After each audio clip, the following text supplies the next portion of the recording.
Well, hello everybody, Dave here, and today we're going to do some advanced applications involving set theory. Hopefully you've looked at the previous 3 lessons because a lot of those concepts are going to be used in these questions today. This is probably the hardest type of question that you're going to see. We have a Venn diagram here with 3 different sets and there's an overlap of all 3, but instead of giving us that value, the question actually is finding that value. That becomes quite challenging because there's a lot of algebra that has to take place to get us there. So in this case, we have a bunch of different clues associated with this Venn diagram that's going to help us achieve our answer. But the question is, how many children in this scenario have a cat, a dog, and a bird? So that's our overlap of all 3 sets, and we have to find that value of x. So when we do a solution to a Venn diagram, regardless of if it's 2 sets or 3, we always have to start by determining what our sets represent. So in this case, I've let P equal the set of children with a pet, C be the set of children with a cat, and so on and so forth. It's important that we establish what these sets are because a lot of the notation we're going to use now is going to come back to understanding what these sets represent, especially when we talk about unions and intersections. So one of the things that we will benefit from is our understanding what the principle of inclusion and exclusion is. If you remember from the previous lesson, whenever we found the union of 2 sets, we found out that we could actually add the number of elements in set A and the number of elements in set B. The problem when you do that with an overlap though, and you have to think about this like an area problem, is that we counted the overlap twice. So what did we do to change that? We subtracted the number of elements in A and B, and hence we got our equation that we use for the union of 2 sets. We can apply this way of thinking to the union of 3 sets. If we add up the number of elements in set B, C, and D, what we've done now is we've double counted the overlap a couple of times. So we have to subtract the overlap between B and C, C and D, and B and D. But if you think about that from an area perspective, we have now taken away the overlap of all 3 one too many times, which means we have to add that back, which is why with this equation we are adding the number of elements in B and C and D again. With this equation, we can now begin to develop an equation to solve for the quantity that we're looking for in this problem. So we have 28 children that have a dog, a cat, or a bird. Well, that just happens to be the quantity on the left, so we can substitute that in. Now, the next 3, 13 children have a dog, 13 children have a cat, 13 children have a bird. Well, that's just the number of elements in sets B, C, and D. So we can substitute those in. Where we get into trouble now is when we have to subtract away these overlaps, because they did give us the number of children who only have a cat and bird, or only have a dog and bird, or only have a dog and cat, but they didn't give us the number of children who have a dog and a cat, which could imply that they also have this middle value of a bird as well, which means we have to understand that when you fill out the Venn diagram in the bottom right there, you can see where I've put the values. They are not representative of the entire overlap. They are only representative of part of the overlap. Again, the word only is what I'm keying on there. Well, what that means is the overlap between sets B and C is actually 2 plus whatever the value in the middle is. And in mathematics, whenever we don't know what the value in the middle is, we just call it x. So this is where it starts to get tricky, because now for every overlap between sets B and C, C and D, and B and D, we have to include this variable x. You'll notice at the end I've also added x because, again, if you look at our equation that we've built, the number of elements in B and C and D we've just defined as x. So this equation now is representative of all of the clues or pieces of information we have from the original question, substituted into our new derived equation involving the principle of inclusion and exclusion, and now we have a single variable equation that we're going to have to perform some algebra on. So to do so, the first thing and most important thing is to expand that negative sign into the brackets.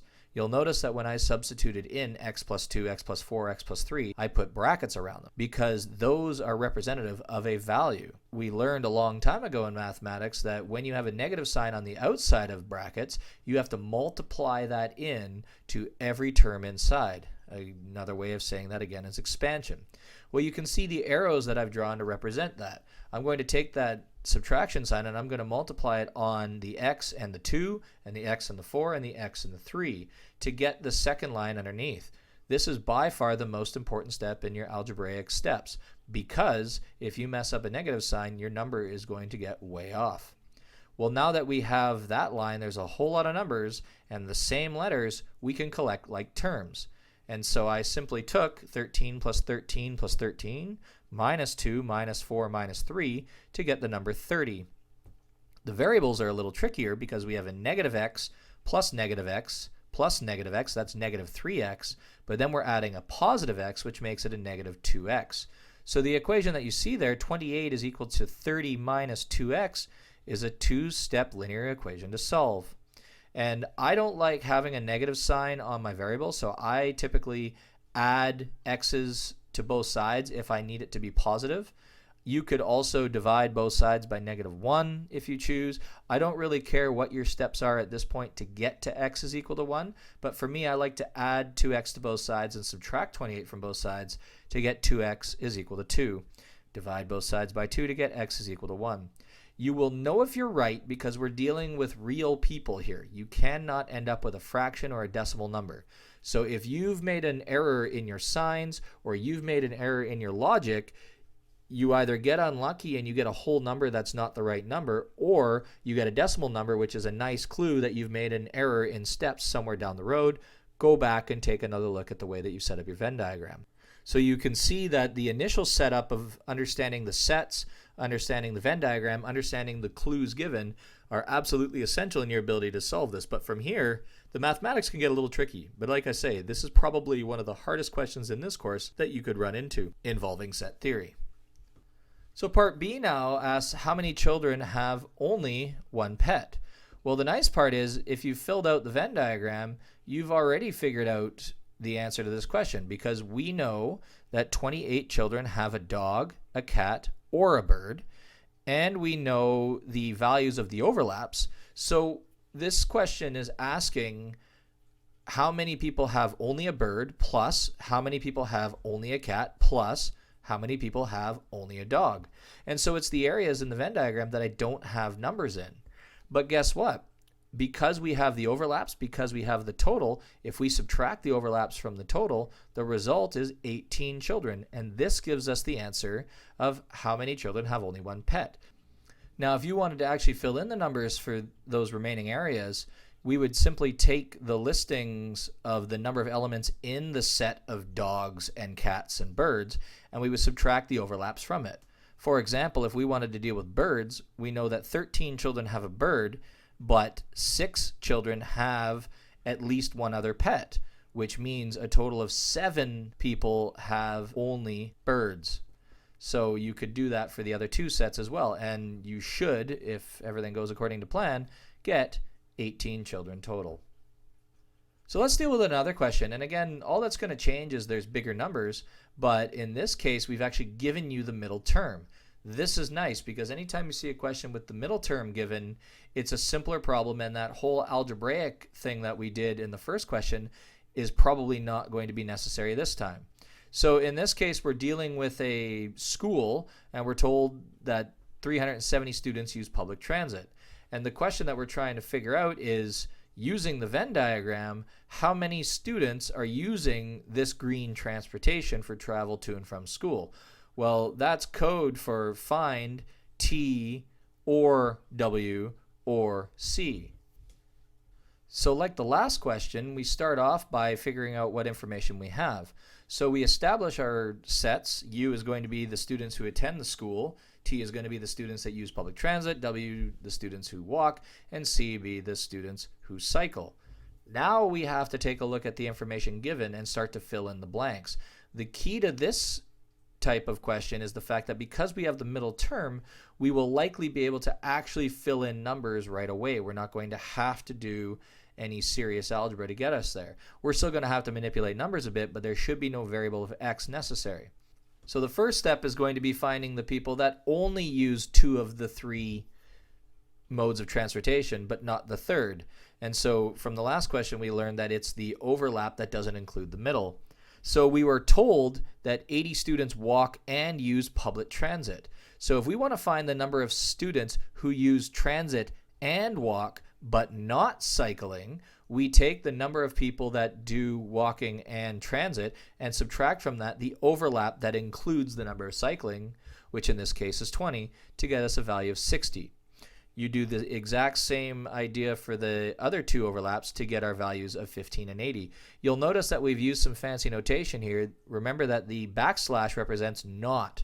So in this case, the second one reads the number of elements who walk and cycle but do not take public transit.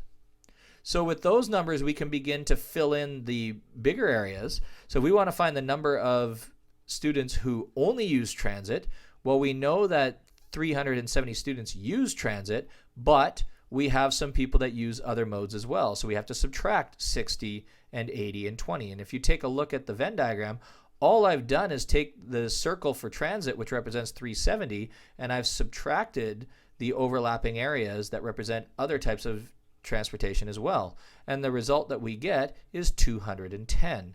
And so you can see that I've filled in the area now that represents only transit and no other form. So with step 3 now, we're actually going to apply the use of the or statements that we have.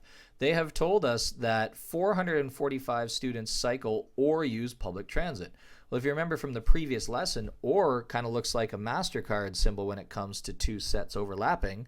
So if we can imagine just two of the sets and not the third, you can see that we have all of the information when it comes to transit and cycling, but what we don't have is the number of people that only cycle. And so that is exactly what these two calculations are showing us. The number of people that only cycle and the number of people that only walk.